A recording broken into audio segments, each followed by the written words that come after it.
and cameras. Hey everyone, this is Andy Hall.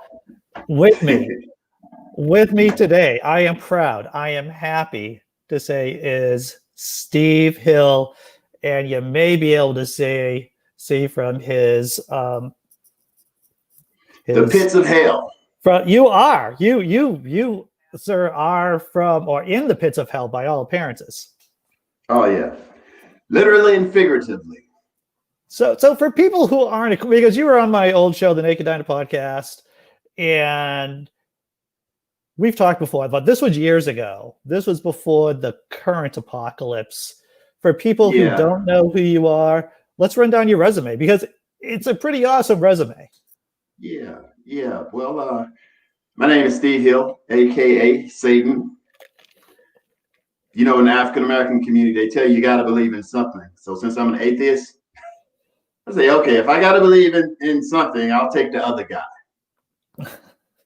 At least there's nobody really paying attention if anybody shows up and actually does anything. But anyways, man, listen, I was born on the north side of St. Louis, about 2 weeks after our last president, Barack Obama. So I'm kind of in his group of influence of what this country is to us. Although Barack and I, we have two totally different experiences. Graduated high school early, went to the United States Marine Corps. I come from a family of military patriots.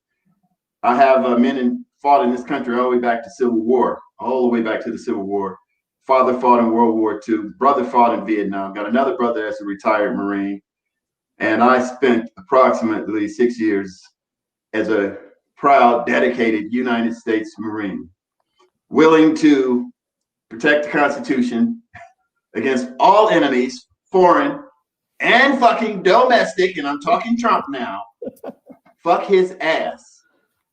Okay. I left the Marine Corps and went and worked in the aerospace industry. I was a machinist in the Marine Corps. I went and worked in racist ass Torrance, California, the aerospace manufacturing plant. Worked with a lot of undocumented workers, I might say. But that's a set of jokes I use for different kind of shows. Anyways, I kind of got bored with that, so I decided I would go do 10 years in prison as an officer. I worked in 2 maximum security prisons, one being CSP-LAC, which is California State Prison, Los Angeles County, and CCI, which is California Correctional Institution at Tehachapi. That's just a little further up the road in Kern County, south of Bakersfield. Oh, anyway, I due to disagreement with the administration, I took a retirement, and lo and behold, I was trained to be a real estate appraiser. Now, can you imagine being a real estate appraiser in 2004 when the market was heated, going up, and just sitting in your office going, this isn't going to end well? And no one would listen. But, I went through that whole mortgage meltdown, saw a whole lot of Black people lose their homes, all the people, but, it affected African Americans like everything in this country, just like a fucking pandemic. It affected us differently, in the worst possible way it could. Our home ownership right now is at one of its lowest points in history. So, after working in a prison and seeing that the prison is full of Black men and brown men, and then watching the mortgage meltdown and seeing absolutely no one fucking go to jail, it just makes you shiver. If you're a patriot, if you are an American, and I grew up in the 70s, man. So, how they fucked with our head in the 70s, telling us all this pilgrim bullshit and I know the Puritan, all of that, how this shit started, but we've never been told the truth.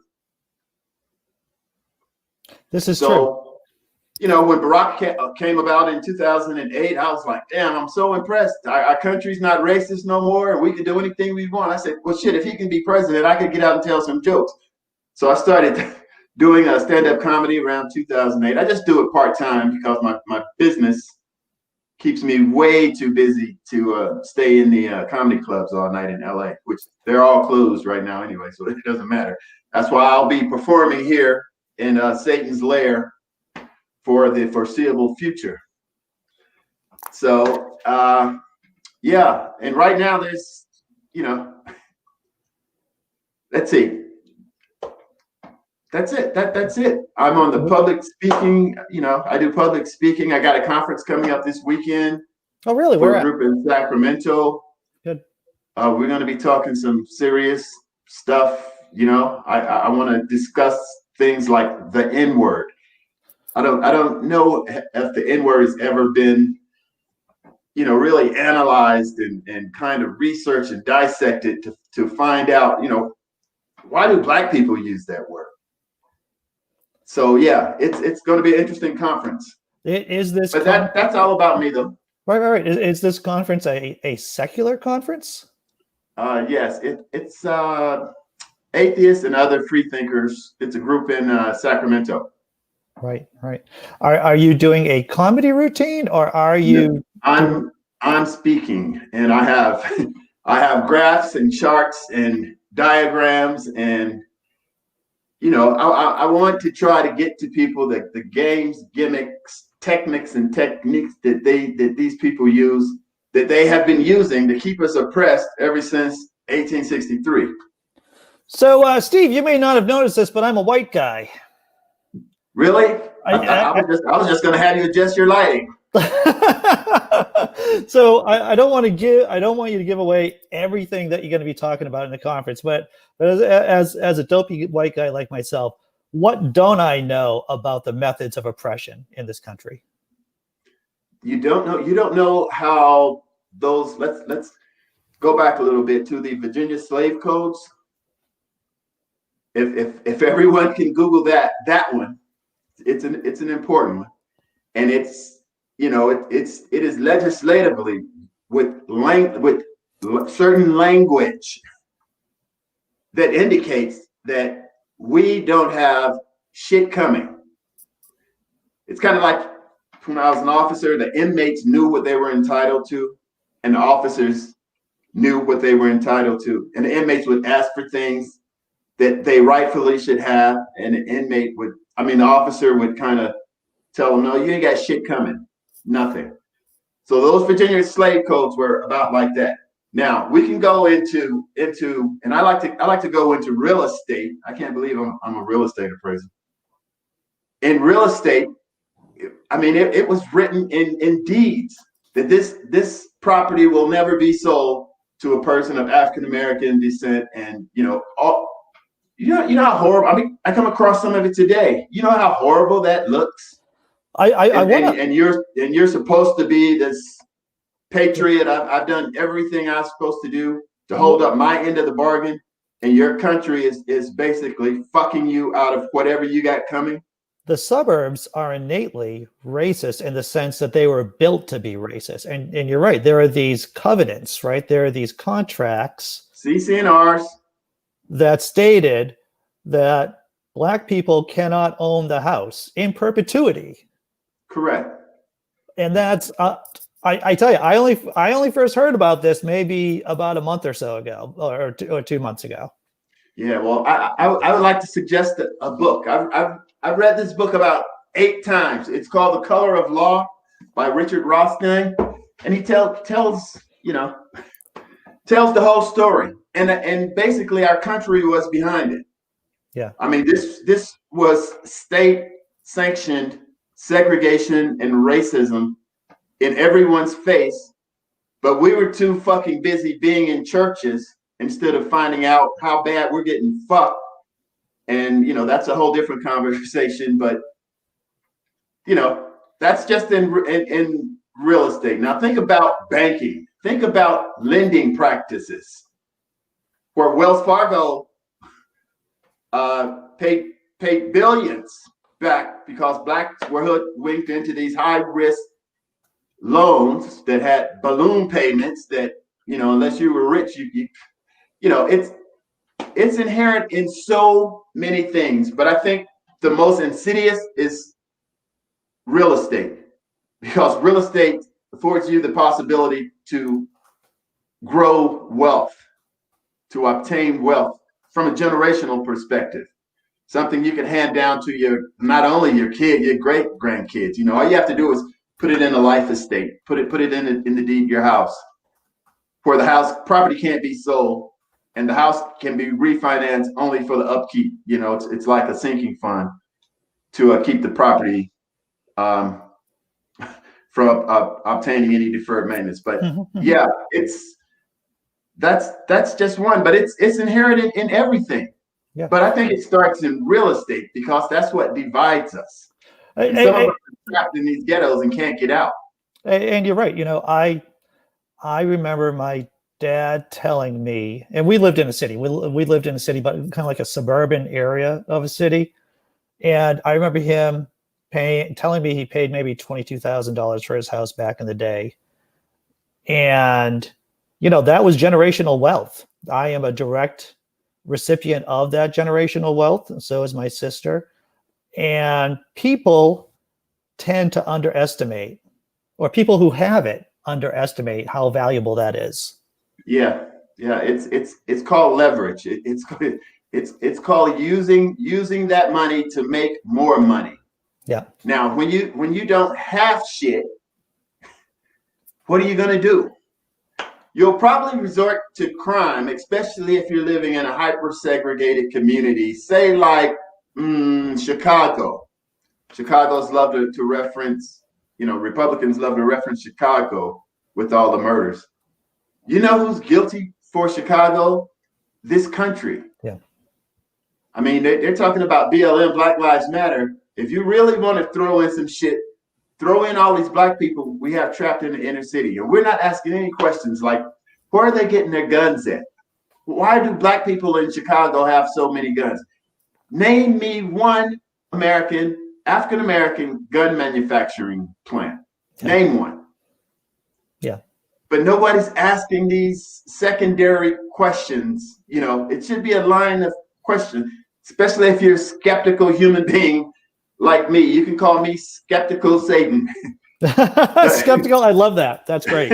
I love that. That's great. But yeah, man, but check the church status in Chicago. Church is full. I bet every Sunday, even during the pandemic. I bet the pastors are getting their word out and they're getting their money in, pimping the people. Sure. When they should be telling these people, instead of telling them about some magical fucking white guy that's going to come down out the sky, they should be telling them, to keep your property values up, your houses have to look the same and they have to be in the same condition with no deferred maintenance. If you can't afford it, let's start a community pool so we can keep the property values up, And it goes on because there's, let's make sure our school, is the best possible school. Let's unite, get together and do that. Yeah. But no, they just, up in church. We talked about real estate. Let's talk about redlining for people who are in the chat and who are watching this later who don't know what redlining is. Well, redlining is the practice of excluding homes in high-risk areas. And high-risk areas would be African-American areas where Black people live at. We call them now, they're known as ghettos. The banks wouldn't loan money there.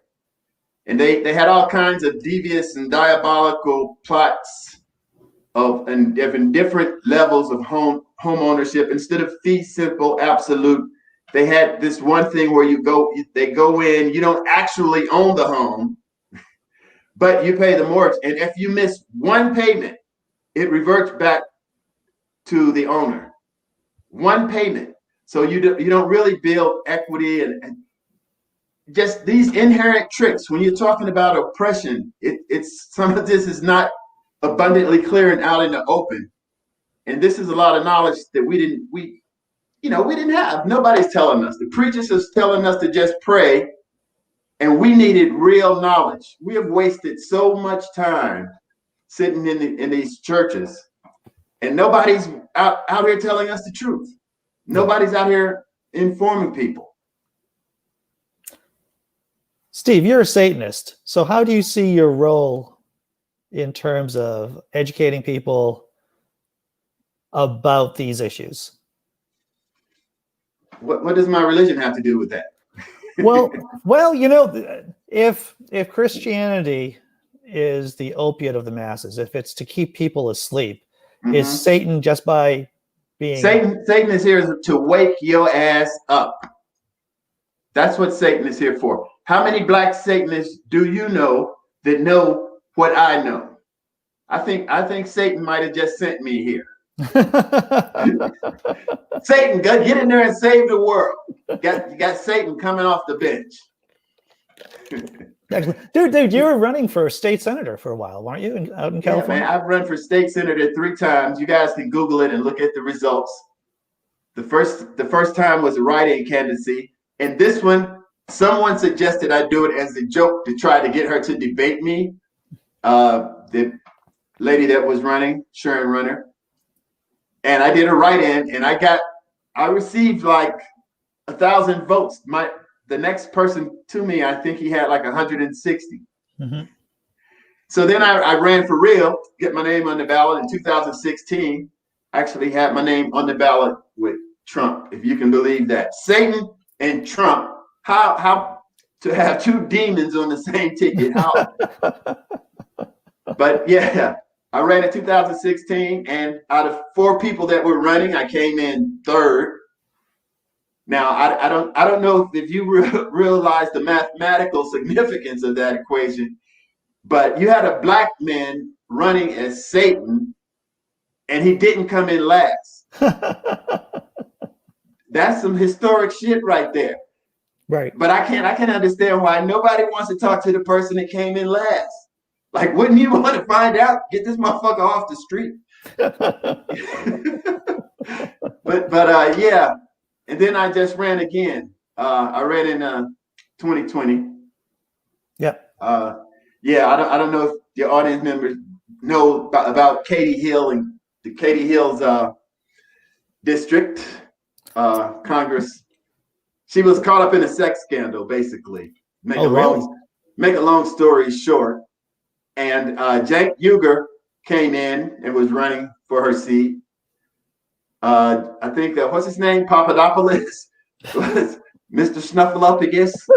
I think he was running for this seat.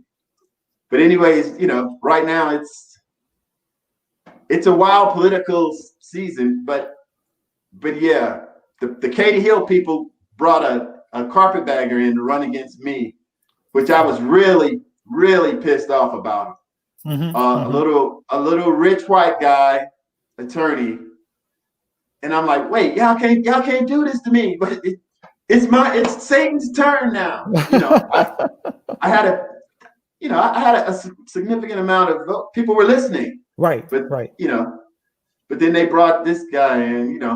I'm kind of mad at him. We're still talking. I still talk to him. Right. I still talk to all the people involved. But yeah, running for office, and I don't really run for office to win. I run for office because one day a black Satanist running for office is going to make it a whole lot easier for just an atheist to run for office. Well, guarantee you are correct about that. One of the themes I like talking about here on the channel is the Overton window and how we push the conversations, right? So you running as a black Satanist pushes the conversation in a certain way, which allows a lot of other people kind of like free space to talk about things they wouldn't normally be able to talk about. Right. Yeah. Sometimes for people to go into a room, somebody else got to knock the door down.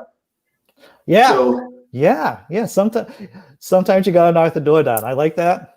I think that's a nice image. Yeah. So, and that's it. But come on, man, give me some public what's going on in the news. Okay, so I'm going to ask you because, like you said, you're a Marine, you're an ex-Marine, you are, or maybe you're always a Marine. Once a Marine, always once a Marine, always a Marine, right? Marine. You were a prison guard too. So So how, with that experience, how does that inform your opinion of what's going on with police departments in this country? Well, I've always known it because of what I experienced in the Marine Corps. There is a breed of white man, and I think he's direct descendants of some of the worst slaveholders that came out of the South. But a lot of them go to the military. I've seen a lot of Marines who had hatred for me, just a 18-year-old kid, you know, in the military, and just the raw hatred that I experienced, that I felt. You know, I got this sense in me that when I'm around evil people, my body reacts a certain way. I identify them. I know who they are. Just evil people. You can feel it. And I really developed this sensitivity when I was a correctional officer, because I was locked up in there with some of the most evil people, you know, on earth. Murderers, rape, you know, people doing all kinds of horrible things. As an officer, I read a lot of C files, which are custody files, and you would be surprised at what humans do to humans. But anyway, getting back to your question, you know, once you see the people come out of the military have such an easy path into law enforcement, and to be honest with you, some of them already have a predisposition to hate Black people. I think they carry that same mentality, that same brutality towards African Americans that was required for you to break a man down to the point where he's a slave. I think these people carry that same hatred for us. And then all of a sudden they're in law enforcement. Now they're acting under the color of the law. They're wearing a badge. They've taken an oath, and they have weapons. And guess what communities they just love going to? Ours. And I think that's why there's so many problems. They don't understand escalation. They don't understand de-escalating, you know, usually verbally, to a point to where there's no longer a conflict and there's no longer any animosity building up. Like right now, I've got a $1.1 million lawsuit against the Los Angeles County Sheriff's Department right now. What made you do that? Oh, I was pretty much, that's a good way you put it, because I was pretty much forced to do it. Yeah.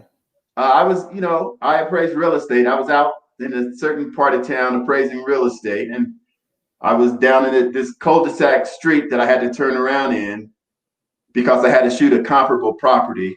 Yeah. Briefly, a comparable property goes into your report, and it supports the value of the house that you're appraising. So I had to shoot a picture of another house. Anyway, this guy saw me, and I went and shot comps in 2 other parts of the city on the east side. And as a retired peace officer for the state of California, I was armed, because when I go to that part of town, it is so infiltrated, it is so saturated with gangs that I make sure that I'm armed when I go there. So anyways, I get back home, and lo and behold, about 30 minutes after, a cop shows up. And I had my heating and cooling guy there, and we were looking at each other because we're both Black. And he goes, did you call the sheriff? I was like, no. Did you call the sheriff on me? You know, we were wondering why he was there. So he goes up, he turns his vehicle around. I live on a private street. And he gets out of his vehicle and he starts asking, where were you? And listen, this is the classic, I got your Black ass move. He asked me, where were you about 45 minutes ago?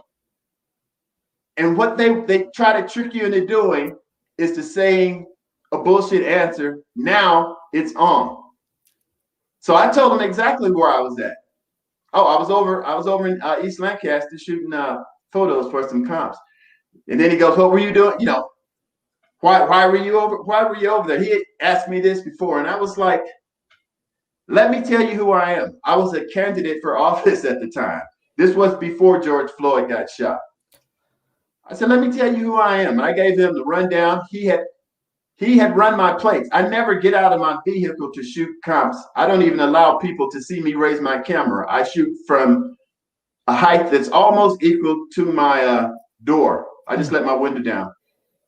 So I know he didn't see me shoot a picture of his house. Anyways, I'm telling this guy has run my plates. He has ascertained my driver's license number. And I know that because he knew that I was in the Department of Corrections at one point. My driver's license number still has a security clearance on it, where if you run my plates, it'll tell you to contact the Department of Corrections. Okay. He knew all of that. He knew all of that information, and he still came to my house to question me. Where were you at, and what were you doing over there? Can you believe that? Yeah. It's harassment. That's what it is. It's harassment. Yeah, and it's either racial profiling or religious bullying, and I think it's religious bullying. My attorney wants to go with the racism angle, which I say no, because my license plate reads "For Satan." That's how he got all of my information, and he showed up at my house kind of off the record. Off the record. Off the record. And here's the whole kicker. The houses in my neighborhood, the median price is like 1.2 million. Sure. Where he lives at, it's somewhere between 650,000 and 730,000. Yeah. And I find that so hilarious. Like, you coming up here in the hills where I live at to ask me why I was in your motherfucking neighborhood. Now think about it. He started off as a civilian. Basically, he's a vigilante. Now he goes in, gets into his unit, grabs a gun and a badge. Now I'm paying this motherfucker to harass me. Yep. So yeah, I've got that going on, and I've got a whole lot of things because I'm kind of in the political world also. I've got a whole lot of people involved in it, and you would be surprised of all of the politician friends. They're very quiet.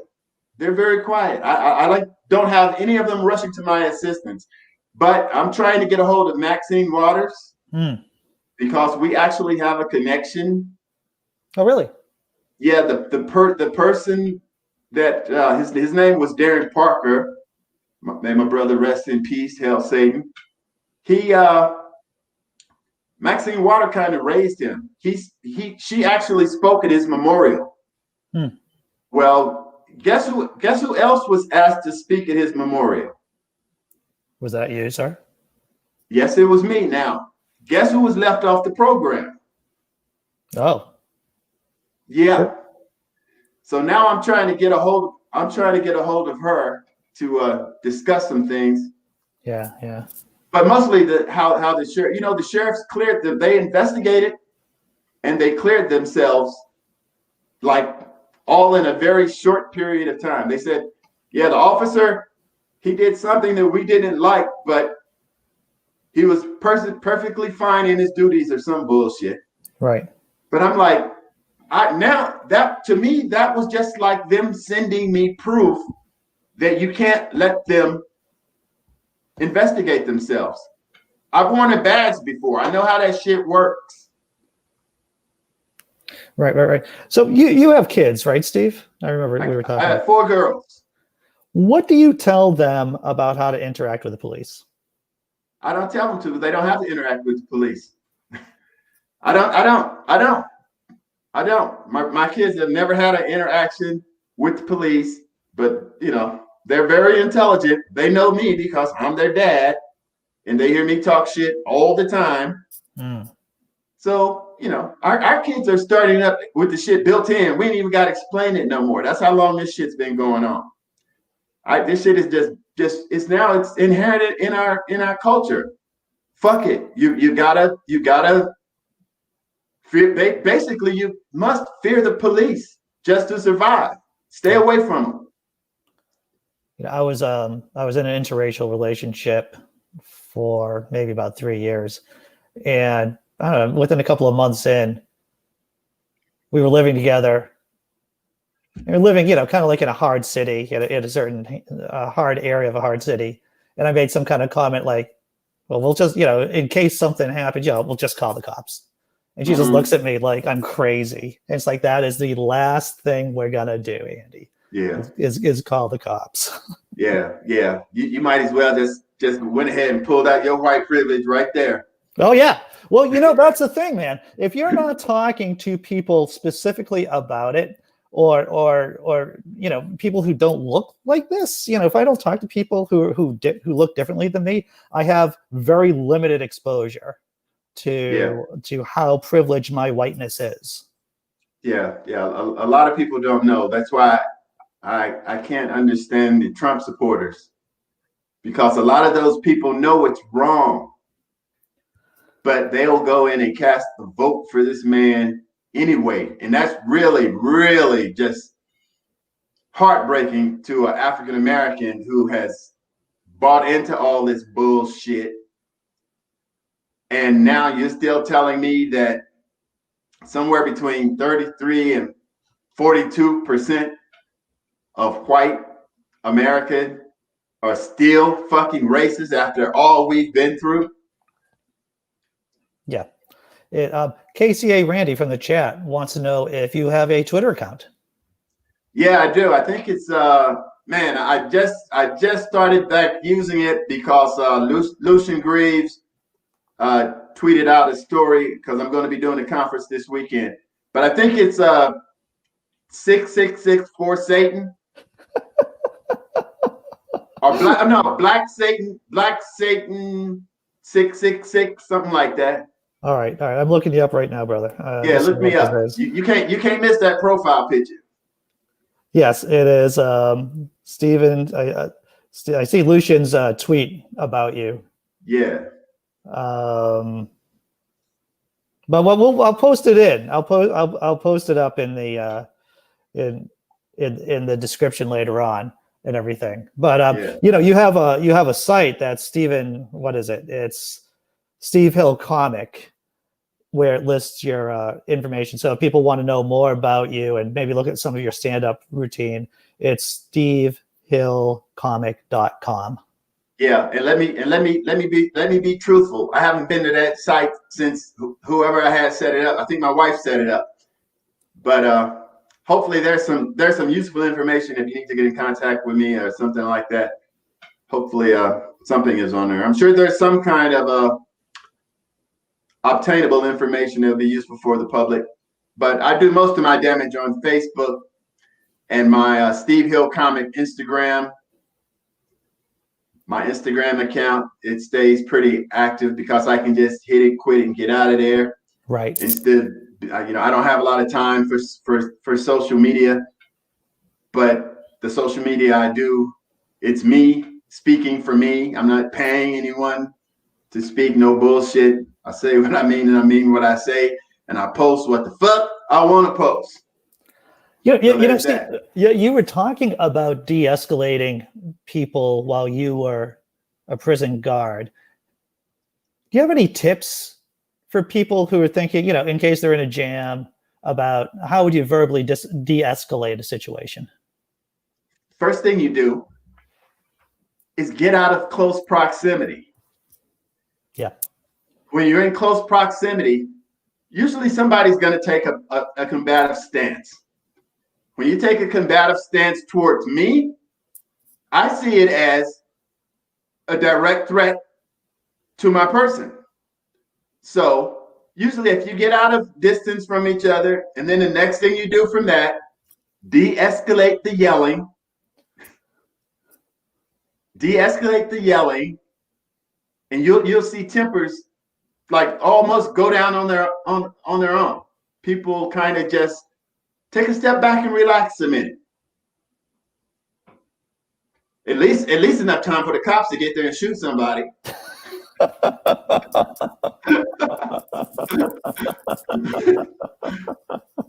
But but yeah, de-escalation, man. It's usually verbal. I think we had like when we were working at the prison, I think there were like 4 steps. I know there were 4 steps in de-escalating a situation. There were 6 steps in the discretionary decision-making process, critical thinking, where you think, how should I handle this? What is the best action for me to take where this will be a peaceful and equitable solution for all? Nobody goes to ADSEG, administrative segregation, the whole. Everyone gets their visits, everyone gets their phone calls, everyone gets to go to canteen. I mean, I used to just outright tell inmates, I don't give a fuck how mad you are. You know what's going to happen. You're probably going to get your ass kicked and all of your privileges will be taken away. No commissary, no conjugal visits. You make people, and man, once I was that kind of officer, it took about 3 years to get there. Yeah. But once I was that kind of officer, my job became so peaceful. And when it became so peaceful, it kind of gave me the opportunity to look at my environment. And I noticed that there were so many Black men filling these fucking prisons up. African-American males make up 6% of the population of the state of California, but we make up approximately 48% of the prison population. I saw that one day and I just stood there and I told this other officer next to me, he's like, man, we are the only ones in this motherfucker. Wasn't for us, this prison wouldn't exist. And then it gives you, that's that second thought, third thought. Like, well, why is it like this? And now I look back at all the shit I've been through in the last few years with the mortgage meltdown and all of these killing of Black men and everything that pertains to real estate. And, you kind of put this shit together after a while, and we have been getting fucked for a long time. It's 2020. We're getting fucked today. Yeah. Yeah. And until I can get these Black people out of these fucking churches, because you stuck in church, man, you are part of the problem. Instead of doing something proactively, getting in contact with your school boards, your legislators, your council people, your mayors, put pressure on these motherfuckers. Mm-hmm, mm-hmm, mm-hmm. So it's the only way we're going to get our changes in legal language, law, legislation. It's a damn shame we're the only people who keep having to fight just to stay at the fucking bottom. Yeah. Yeah. Well, that's an interesting point, is that you spend, I've been poor, and I know that I spent a lot of time I felt like I was running just to stay in place and not going backwards. Mm-hmm. Yeah, that's us. We and we're staying in church waiting for this white guy to come back. Ain't nobody coming back here for our Black ass.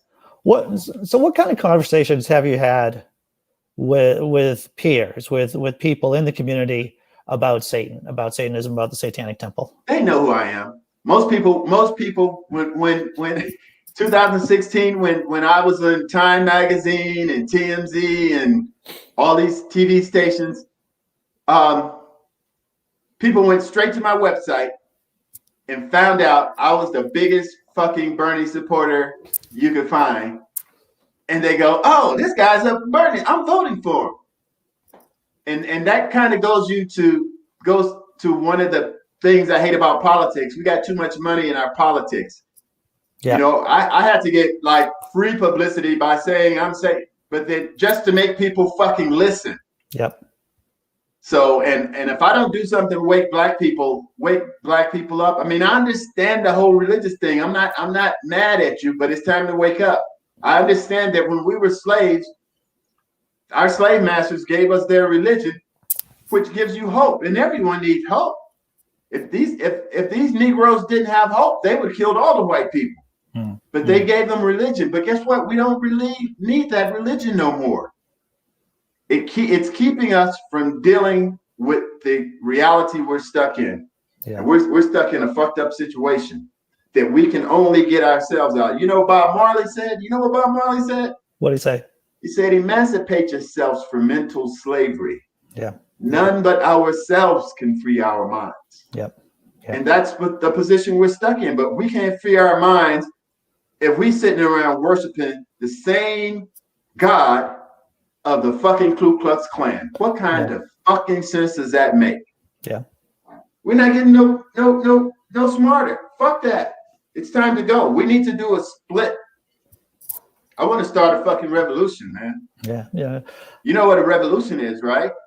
Something, a person or event that brings about profound social change. Yeah. So I want black people who want to keep on loving Jesus and going to sit over there and wait for Jesus. And I want black people that want to take the path of science, technology, math. You know, let's get on a STEAM program and get our kids educated and teach them how to do critical thinking. So if they get into a jam or a certain predicament, usually brought on by the system, they know how to get the fuck out of it, and they ain't going to be running to a pastor for motivational speak about how bad y'all fucked up, but God can make it right. So we got to get away from that. So I'm trying to get as many people to the other side as possible. I'm like fucking, what's her name? Harriet Tubman. So dude, you know, I am a Bernie Sanders guy myself. What do you think about Joe Biden? Hey, man. Now, see, you're going to have people fucking, stop. But fuck them. That's why I left the Democratic Party. I'm an independent now, so I can say what the fuck I want to say. Joe Biden and Bill Clinton sold black people out to get him reelected. That 94 crime bill, I mean, they were building prisons so fast in California, shit, I had to go into construction. I started helping. I mean, it's like they put so many black, and they put all these cops on the street, and these cops weren't vetted. That's where we got a whole lot of people, and you know, shit that was before. See, we got a history that's, I call it pre-Rodney King.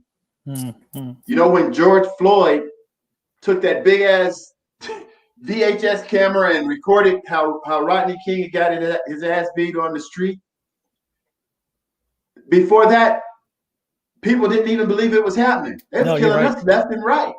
Yep. You know, and if you don't have something like CNN, and I'm glad when they came about to get news from all over the nation. Now we have the internet, we get news from all over the world rapidly. But we didn't start linking all of these things up till actually long after the Rodney King beating case. We didn't really start linking them up till the internet came along, and we saw Michael Brown laying out there in the street for like 4 hours in St. Louis, Ferguson, St. Louis, my hometown. Yay, St. Louis. Fucking highest murder rate ever, all time. Hell, Satan. Fuck all the churches back there too. But I love y'all though. I love my people. But goddamn, stop killing each other. Hey, you know, my nephew was killed there a few years ago. I wish you could have shown the clip. Oh, geez, my nephew was murdered in the front seat of a car on the north side of St. Louis. He had 4 kids in the back seat. What happened? What was the incident that brought to his death? What I don't know. You know, when you live in close proximity to Negroes, you run into beef, and there's so much homelessness. There's so much hopelessness. Yeah. And you know, some kind of argument, something about a gun. I'm like, some kind of, you know, you just catch beef with people, and no one wants to go to court. Court takes too long. Trust me. So they handle it with guns. Yeah. So I guess they were some kind of beef, but what happens is that when you can't rely on the law, when you can't rely on the police, there is this society that grows that you have to take care of your own business. Right. Yeah. We call it handling your business in the African American community. Handle your business. Yeah. Everybody knows what that means. Handle your business. So, Steve, what are you doing now? I mean, are you out there agitating? I know you're doing the conference and everything, but how are you spending Hey this? man, This COVID? I'm gonna go to since you forced me now to continue on with Lucian and starting to post more on Twitter.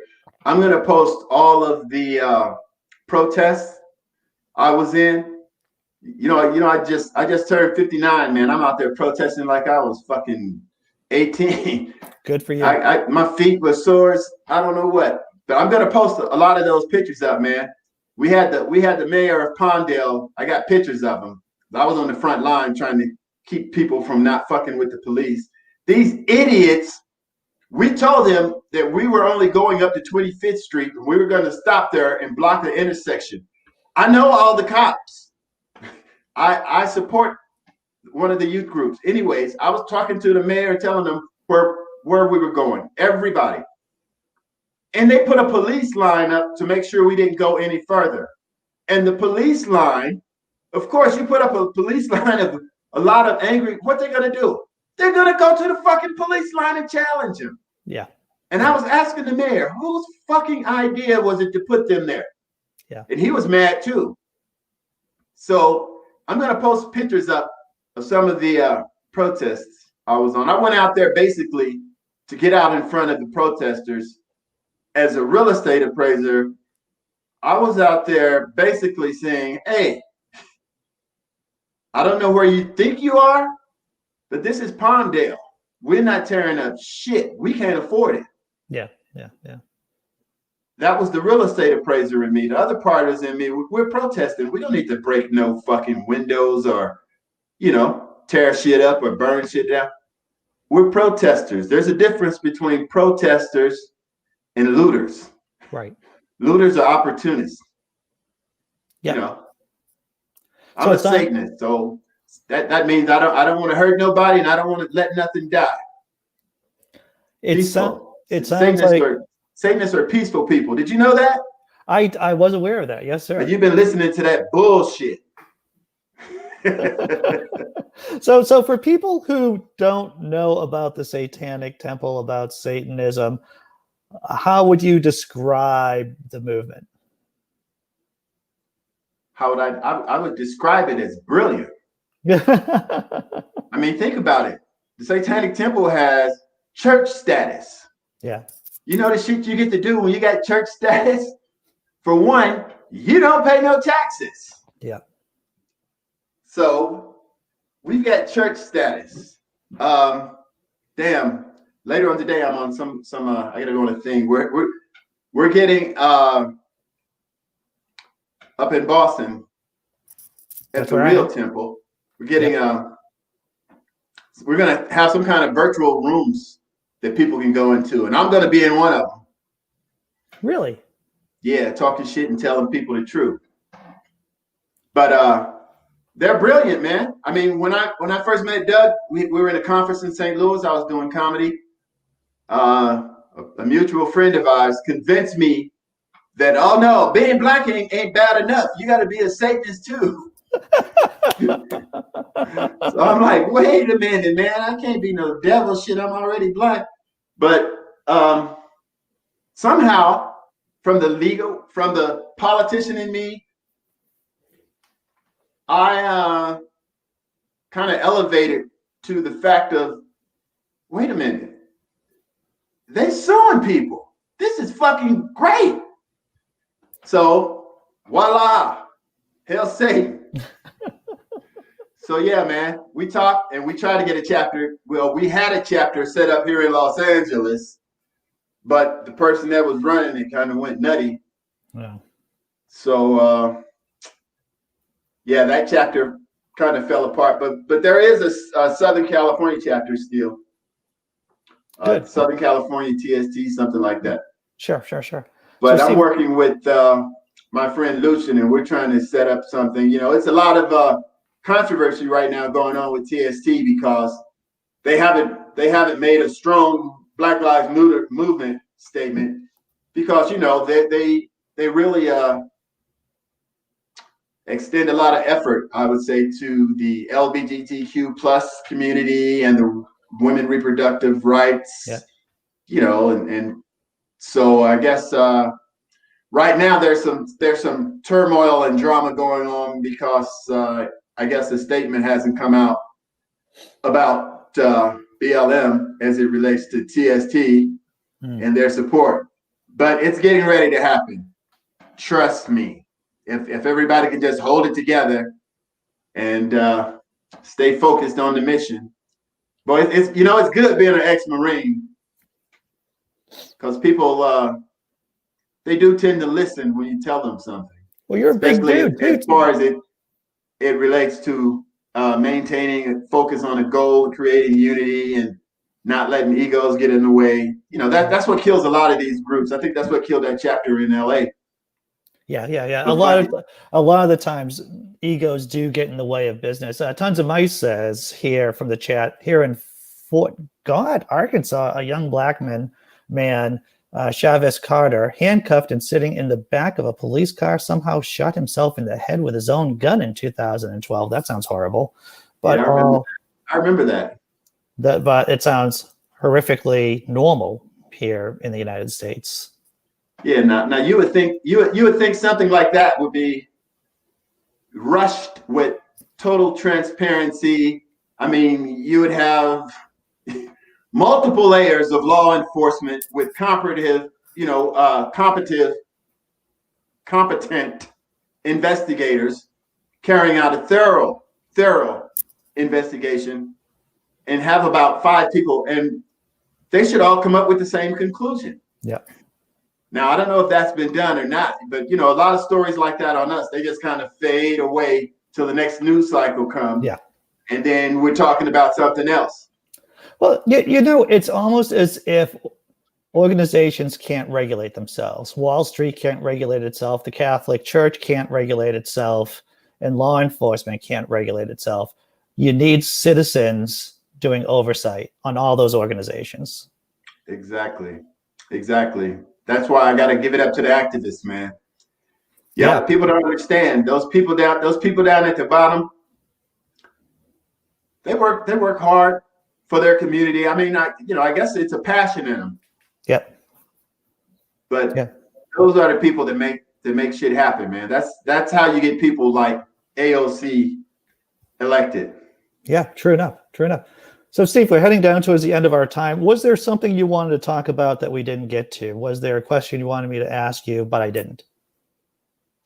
I think I'm going to be posting. I think I'll go on Twitter. I'll put everything on Twitter. Good. I'm going to be posting my claim I have against the Los Angeles County Sheriff's Department. It's absolutely amazing. Let me say one thing else, because this is going to blow people away when this shit hits the courtroom. I had an investigator call me after I was forced to file a claim. And the investigator said, okay, there's going to be a lieutenant that's going to call you and take a statement. Said, okay, just so happens, I had stopped by a friend of mine's office. The friend is Assemblyman Tom Lackey, and talked to the wife of the guy that I was running against. Just so happened the phone rang at that exact time, and I just put it on speakerphone. Now, this is a white lady, and I let her listen to the discussion, how the investigator treated me like I was a fucking inmate. Yeah. And she heard every word of it. She tried to keep me from, to stay calm. But I think I'm gonna have to bring her in the courtroom. Oh yeah.